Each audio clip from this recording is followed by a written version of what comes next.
Kita membaca Yohanes pasal 14. Injil Yohanes pasal 14. 13 sudah selesai. Mulai hari ini kita membahas pasal 14. Janganlah gelisah hati. Percayalah kepada Allah. Percaya juga kepada semua. 1, 2, 3. Janganlah gelisah hati. Percayalah kepada Allah. Percayalah juga kepada di rumah Bapakku banyak tempat tinggal. Jika tidak demikian, tentu aku mengatakannya kepadamu. Sebab aku pergi ke situ untuk menyediakan tempat bagimu. Dan apabila aku telah pergi ke situ dan telah menyediakan tempat bagimu, aku akan datang kembali dan membawa kamu ke tempatku, supaya di tempat di mana aku berada, kamu pun berada. Pembacaan kitab suci sampai di sini. Pasal 13 adalah persiapan daripada pasal 14 sampai 16. Pasal 13 dimulai dengan cinta Tuhan, ada cinta yang seluruhnya sampai akhir zaman untuk orang yang dicintai oleh Dia. Cinta yang tidak pernah berubah. Cinta yang setia. Cinta yang suci dan murni. Cinta yang tuntas. Yesus mengetahui Dia tidak lama lagi harus meninggalkan dunia ini kembali kepada Bapa. Maka Dia mengasihi dunia, orang-orang yang dipilih, orang-orang yang dimiliki oleh Dia, mengasihi mereka sampai kesudahan. Ini ada ayat pertama. Ayat pertama pasal 13, cinta Tuhan yang begitu sempurna kepada manusia. Pasal 13 ayat terakhir, cinta manusia yang begitu rapuh dan begitu goncang. Petrus, engkau mau ikut aku? Ya, saya ikut kamu. Masuk penjara pun aku ikut. Sampai mati pun aku ikut kamu. Saya orang yang mencintai Tuhan. Ya, engkau mencintai saya. Dengan sesungguhnya aku berkata, sebelum ayam kokok 2 kali, engkau akan menyangkal aku 3 kali. That is human being. Do not compare yourself and your love with the love of God. The steadfast love of God, which is unchanging, cannot be compared with our love. Kita ngomong toh, kita cinta Tuhan, cinta Tuhan. Berapa kali kita menipu Tuhan dengan mulut kita. Pada waktu kesulitan datang, kita lari. So many Christians play safe. So many pastors play safe. Dengan mata saya tuh melihat pendeta-pendeta yang munafik. Mereka selalu dalam kesulitan apapun lari dulu. Biar orang lain yang kena. Dirinya play safe. Pada waktu Hong Kong mau diambil kembali oleh Tiongkok komunis, pendeta yang paling dulu lari. Anggota Kristen biasa tidak cukup uang untuk imigrasi kepada Amerika. Tapi pendeta-pendeta cari celah, cari jalan. Lebih dari 60% sudah hilang. Itu pendeta pendusta. Itu gembala, orang upahan. Itu orang gajian. Sekarang saya minta Tuhan kirim orang masukkan gerakan yang tahu misi, yang tahu korban, tahu menyangkal diri, tahu pikul salib. Kalau tidak, go. Tidak perlu banyak pendeta, tidak perlu banyak murid, tidak perlu banyak anggota. What for we coming? Kenapa kita datang ke sini? Ada apa engkau datang ke sini? Engkau perlu Yesus, Yesus perlu kamu. Saudara-saudara, begitu banyak orang kira dia kalau datang ke gereja bawa uang membantu. I come to help you. Lalu saya tanya, do Jesus need your help? Do you think you can be contributor to Jesus Christ? You are dreaming. You are saying something crazy. Come to learn. Come to serve. Come to humbly kneel down before God. Otherwise, no. Semua orang harus tahu kita datang kepada Tuhan karena kita mau belajar. Kita mau melayani. Kita mau menyangkal diri. Kita mau disiplin. Kita mau dipakai oleh Tuhan. Pergilah ke seluruh dunia. Konsep Kristen sudah terbalik. Come listen gospel to me. Datang dengar khotbah. Tuhan Yesus tidak pernah datang. Tuhan Yesus pergi khotbah. Pergi kabarkan Injil. Saudara-saudara, orang yang enak-enak, orang yang ada di New York, ada di mana, waktu saya panggil mau dah taat. Karena apa? Kalau apa yang Pak Tong usulkan, Pak Tong rencanakan untuk saya akan doa yang tidak lawan kehendak Tuhan. Saya patuhi, saya jalankan. Karena itulah tugas seorang Kristen mentaati Tuhan. Do you want to go? To go from your very comfortable place, your beautiful village, your beautiful villa, your beautiful house. Mau pergi? Kalau engkau tidak bersedia pergi. Saya punya rumah cukup besar. Punya itu kamar cukup enak. Saya bisa nonton TV, nonton DVD yang terbaik dengan sound system yang paling indah, suara yang paling hi-fi. Tapi saya waktu pergi, semua tinggalkan ke desa yang paling kecil, ke tempat yang paling jauh. Pergi. Saudara-saudara, Tuhan Yesus menjadi contoh teladan kita dari kita lahir sampai mati. Dan Yesus Kristus sesudah mengasihi kita, Dia menuntut kita juga mengasihi Dia. Yesus mengasihi Petrus, turun dari surga ke dunia. Petrus mengasihi Tuhan, play safe. Kalau sudah bahaya, lupa. Aku mau mati bagimu. Rupamu, kamu maaf adikku, ayam kokok. Engkau menyangkal aku 3 kali. Engkau sungguh mencintai. Di dalam pasal ke-13 saya melihat kontrasnya. The love of God, the step love of God. The love of man, temporary, changing, mutual. Adalah satu cinta yang bisa berubah, bisa change. Yang tidak stabil. Pada waktu pendeta-pendeta di Amerika semua sudah pergi. Lalu dihitung yang sisa berapa. Di antara lebih 1.000 gereja di Hong Kong. Pendeta-pendeta yang masih berada di Hong Kong. Yang tidak pergi ke Amerika. Itu semua di bawah umur 29. Senior hilang semua. Saya sampai hari ini masih dibenci banyak pendeta di Hong Kong. Karena waktu bersama dia, where do you go? What about your flock? Di mana anggota-anggota yang kau tinggalkan?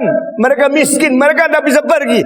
Pendeta pergi dulu. Setelah pergi berapa tahun sudah dapat itu residensi, sudah dapat green card. Lihat, Hong Kong ternyata tidak apa-apa kok. Balik. Semua yang pergi dan balik dihina sama anggota. Salah satu pendeta di Jakarta, waktu dikatakan kesulitan, pendeta itu lari ke Amerika. Lalu dia pulang lagi. Orang sudah tidak suka dengan kontaknya. Sekarang kuasanya, dia punya reputasi turun sekali. Pada saat di dalam kesulitan besar, engkau boleh menjadi mahasiswa yang miskin sekali, jiwamu seperti malaikat, seperti jenderal. Saya tidak menilai orang daripada berapa kaya ya, berapa besar rumahnya, berapa banyak uang di banknya.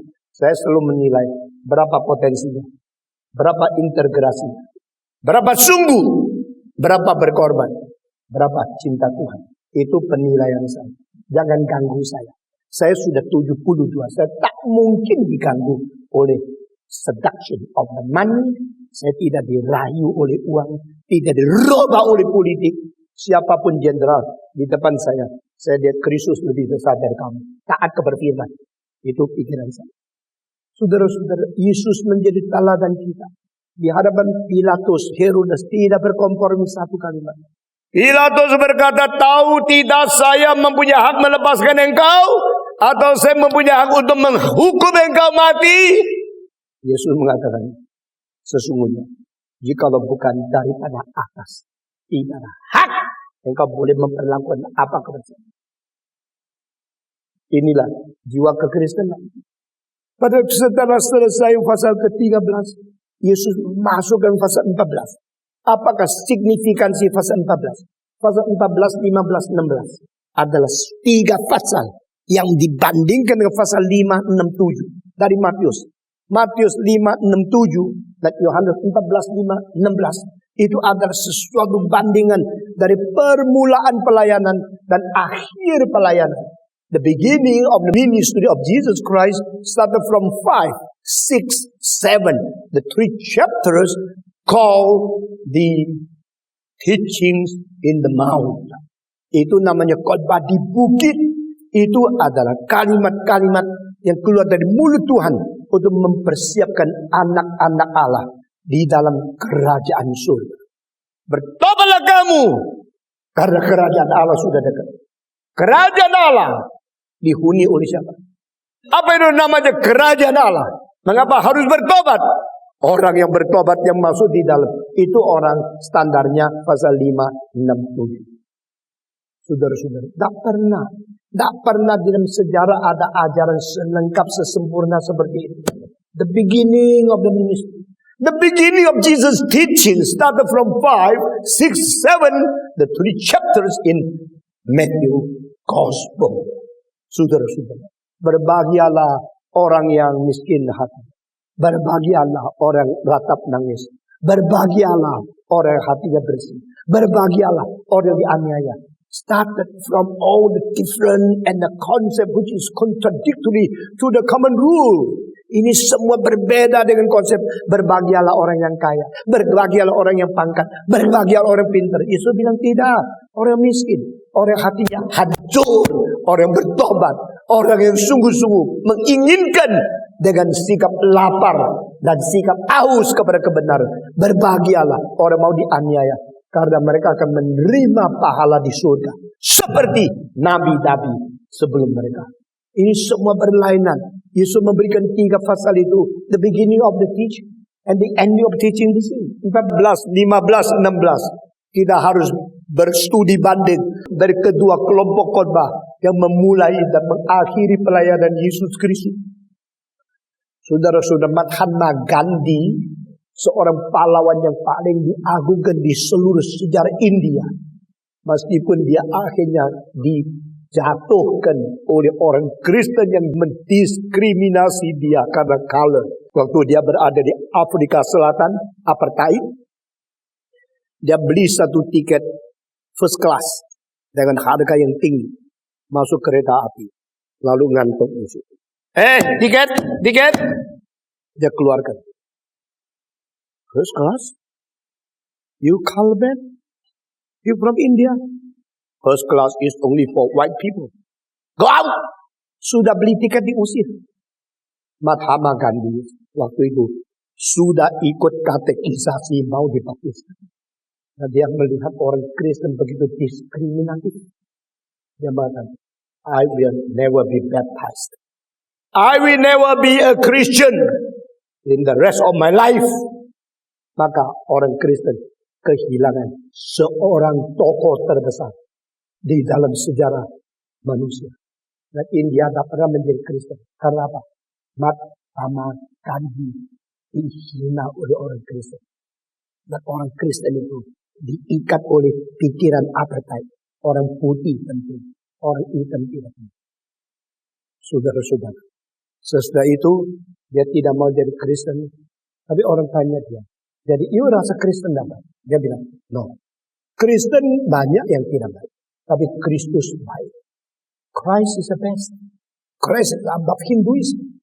Christ is above Buddhism. Christ is above Confucianism. Christ is the best. Tetapi Christian are worst. Kristus itu baik.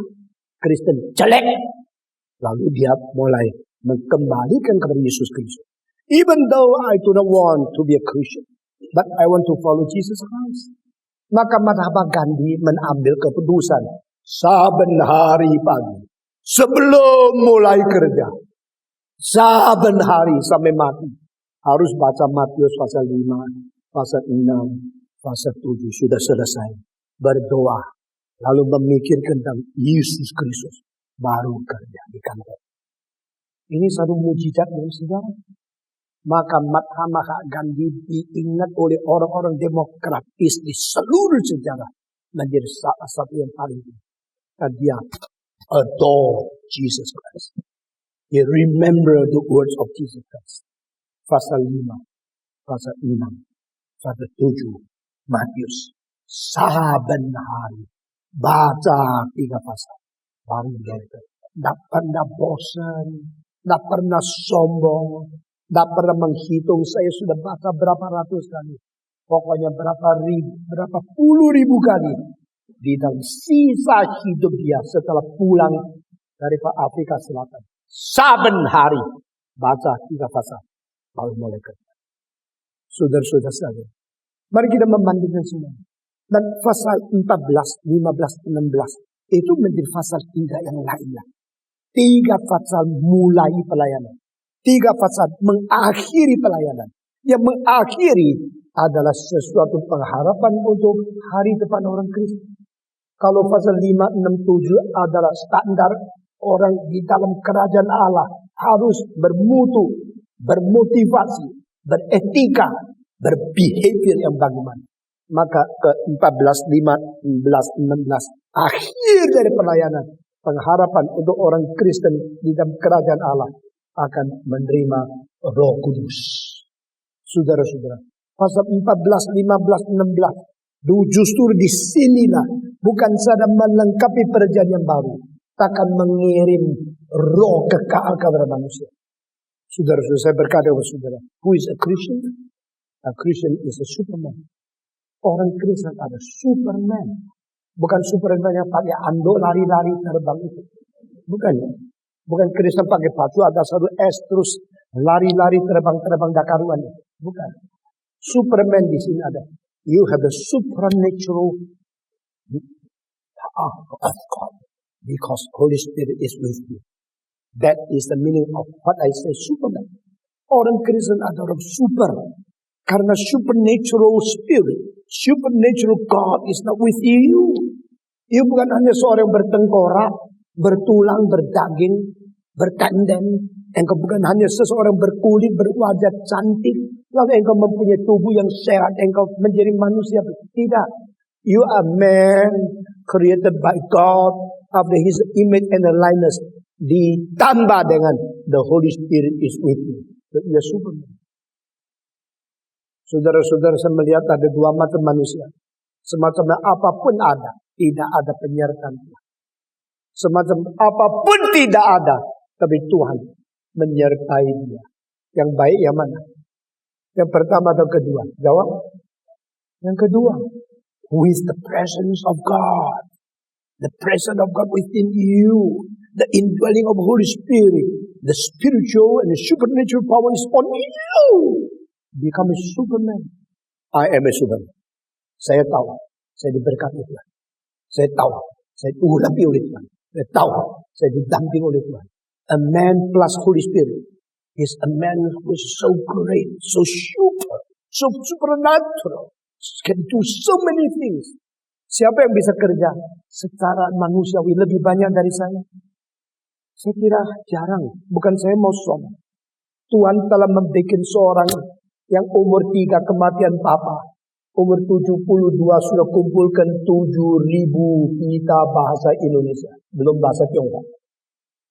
Saudara, selama 55 tahun, apa yang saya kerjakan? More than anybody in the world. Khotbah yang pernah saya khotbahkan, berapa kali lebih banyak dari Billy Graham. Orang mendengarkan khotbah saya 50 kali lebih banyak daripada Johnson. Lebih daripada puluhan kali daripada Andrew G. Saya sekarang sudah menjadi seorang tua dan saya melihat apa yang Tuhan kerjakan melalui saya. Hampir saya tidak percaya. How can I did it? How come it is possible? But it is a fact. It is the fact that I have done it. It is the fact that is the blessing of God. Because of Superman. Saudara-saudara, engkau jangan menghancurkan hidupmu dengan mau main seks dan berbuat segala macam dosa. Menyerahkan diri sungguh-sungguh. God made me a spiritual man. Is so super than others. Make me a man with your presence, your guidance, your wisdom, your indwelling of the Holy Spirit, and strengthen me. Paulus berkata di dalam Filipi, I can do everything in the one who strengthens me. Aku mampu bekerja segala sesuatu karena aku bersandar kepada Dia yang menambah kekuatan kepadaku. Mungkin tak? Mungkin. Mungkin tak seseorang dipakai Tuhan dengan karena penyertaan Roh Kudus sampai dia mengerjakan hal melampaui kemampuan dia? Mungkin. Saya membuktikan. Bagaimana seorang umur 72 masih bisa berkhotbah 500 kali dengan suara cukup keras? Bagaimana seorang umur 70 lebih masih bisa naik kapal terbang 320 kali satu tahun? Bagaimana setelah pulang daripada luar negeri harus pimpin rapat dari pagi sampai malam, harus pimpin kur, pimpin orkestra. Bukan saya mau cari uang, saya tidak dapat uang apa-apa. Saya memimpin orkestra tidak pernah dibayar. Sudah memimpin simfoni orkestra konserto dan simfoni konser-konser yang besar. Dari permulaan ASJ sampai hari ini tidak dapat satu. What for? I'm doing something for the glory of God. I'm not joking. I'm not giving speech to boast myself. I do it. Saya kerjakan. Saya kerjakan begitu banyak hal yang seolah tidak mungkin dikerjakan oleh orang lain. Tapi Tuhan memberi kekuatan kepada kita. Tahun 1969, saya mempelajari akan evangelism di Switzerland. Seorang profesor saya mengatakan, in one of the translation, in one version of the Bible translation, it is said like this, I am Almighty, through the one which I depend on you, and He strengthened me. I am Almighty. Saya kaget. Saya adalah orang Maha Kuasa. Karena Paulus mengatakan segala sesuatu saya bisa lakukan. Segala sesuatu bisa lakukan. Seperti Tuhan Allah yang mempunyai Maha Kuasa. I am Almighty in the one, not in me. In the one who strengthened me. God. In God who is Almighty. God who is omnipotent. I become just like my God. I can do so many things. Saudara-saudara, pada waktu George Mueller tua, dia sudah pernah memelihara anak yatim piatu sepanjang 60 tahun yang berada di rumah yatim piatu dia. Dia kasih makan saben hari terus.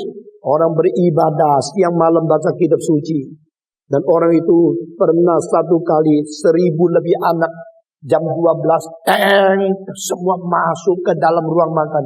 Tapi roti sudah tidak ada. Orang tanya dia, still give them the ring? Still collecting them to the meeting place to eat? Yes, to eat just like before. But we have no bread. Tidak ada roti untuk mereka. God will prepare for it. Now, ring the bell. Anak-anak senang, makan. Semua masuk ke ruang makan. Tidak ada roti. Mejanya kosong. Tapi orang beriman mengatakan, God will provide for them at the time exactly when they need.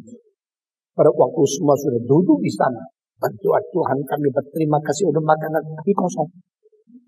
Tuhan terima kasih engkau memberikan kecukupan, tapi tidak ada. Setelah mereka berdoa, baru selesai. Amin. Ada orang ketuk. Berapa terak roti datang persis pada saat mereka duduk di bangku. Semua makan kami. God, we thank you. George Mueller, seorang mujizat. Seorang tua yang bisa kerjakan sesuatu yang begitu indah. Yang tak pernah dibayangkan oleh orang-orang biasa. Kok bisa? Kok bisa? Waktu dia tua orang tanya, how can you do all these things so great in your life? Dia sudah tua, matanya ciut. Seluruh mukanya kisut. Dia mengatakan, I have read through this book, Old Testament, New Testament, more than 100 times. I believe my God speaks out every word faithfully. I believe He never lied to me. He always provides for me. Kalau pemuda-pemudi jangan cuma tahu doktrin reform saja. Tahu juga latihan iman orang raksasa. Amin. I have gone through this word of God. Old and New Testament, thoroughly read it more than 100 times. And I know my God is faithful. God speak everything faithfully. He never lie on me. Tuhanku setia. Tuhanku tidak pernah menipu saya satu kalimat. Saya sudah membaca firman lebih 100 kali. Dari depan sampai akhir. Di manakah orang Kristen sekarang pemuda yang baca kitab suci tuntas? Saya tahu banyak hal yang saya lakukan sulit sekali. But I know my God is faithful. He can provide. Saudara-saudara. Gerakan ini harus digarap satu persatu. Apa yang pimpin Tuhan, apa yang diberikan tanda oleh Tuhan, langsung tangkap, langsung kerjakan. Dan keadaan dinamis seperti ini, tidak ada pendeta lain. Tetapi saya sudah dilatih Tuhan, melihat jelas, peka, sensitif. Where is the guidance of God? Who is the man? What is the time? And if I do not do it, who should do it? I do it dengan taat kepada Tuhan. Saudara-saudara, selesai fase 13, lalu Yesus mulai fase 14. Fase 14 dimulai dengan satu kalimat yang saya kaget sangat. Dia mengatakan, believe in God and believe in me also. Wah, saya tidak ngerti beraninya Yesus Kristus. Karena kalimat ini melanggar monoteisme. Hey people, you Israeli people, you believe in God? Sure, we believe in God. Why? Because God is the only God. God is the monotheistic God. Allah itu Allah yang esa, Allah satu-satunya. Since when? Since the time of Abraham. Sejak Abraham. Maka di dunia ada satu orang tidak mau percaya Allah yang lain. Hanya percaya Allah itu esa, yaitu Abraham. Satu-satunya orang. Kenapa Abraham dipilih? Karena Abraham hanya satu-satu orang di seluruh bangsa, seluruh dunia. Cuma satu yang percaya Allah itu esa. This is the man. Tuhan mengatakan, come up from Mesopotamia, from Ur. Waktu itu Ur adalah kota terbesar di seluruh dunia. Penduduk tidaknya hampir 1 juta. Bayangkan 4.000 tahun yang lalu ada kota yang 1 juta manusia. Ur 4.000 tahun yang lalu sudah 1 juta manusia. Kota yang begitu penting besar. Bagaimana? Come up. Go to the place I want to show you. But I don't tell you where is the place. Saudara, semua yang tidak mungkin itu menjadi mungkin. Kalau engkau betul-betul taat kepada Tuhan, Tuhan tidak akan tidak memberikan segala sesuatu petunjuk kepada kita. Saya tahu Tuhan juga tidak akan melantarkan kita. Dan saya berkata kepada saudara, Tuhan akan memimpin satu langkah demi satu langkah. Apa yang kita butuhkan, apa yang kita perlukan. Dosen, uang, murid yang terbaik. Satu persatu diatur oleh Tuhan. Kembali kepada fase ini. Yesus berkata, you believe in God and believe in me also. Wah, ini bahaya. Saya tidak pernah menemukan seorang berani mengatakan kalimat seperti ini. Karena dengan kalimat seperti ini dia akan dirajam batu sampai mati. Do you know Israel is the only nation to believe in monotheistic faith? Tahu tidak orang Israel adalah satu-satunya bangsa yang percaya Allah Esa? Setelah percaya Allah, percaya saya juga hilang. Kalau saya mengatakan saudara-saudara, percaya Yesus, mereka bilang percaya. Saya bilang, tidak cukup. Percaya Yesus, tambah dengan percaya Stephen Tong. Engkau rasa bagaimana? Kendengar. Saya percaya Yesus ditambah percaya Stephen Tong. Langsung ambil batu. Itu Yesus mati. Karena engkau mengajak, mendualismekan iman, mensplit iman, mencabangkan iman. Percaya kepada Allah dan percaya kepada aku juga. Ini kurang aja. Ini melawan Torah. Tahu Torah mengatakan Israel, dengarlah olehmu. Your God is the only God. Jesus said, no. Believe in God and also believe in me. Who are you? That's heran kalau orang Farisi akan mematikan Yesus. Karena dia selalu mempersamakan diri Tuhan Allah. Tetapi why not? Memang Kristus adalah Allah. Karena dia jelma menjadi manusia. Lalu kita kira Allah itu di sana. Yang ini manusia. Tidak sadar ini ada pribadi kedua dari Allah Tritunggal. Yang dikirim turun. Yang firman menjadi daging. Yesus berkata, percayalah kepada Allah. Dan percaya kepada aku juga. Who are you? That you dare to say you can compare yourself with God, the only God in the universe. You compare yourself that let us believe in God and also believe in you.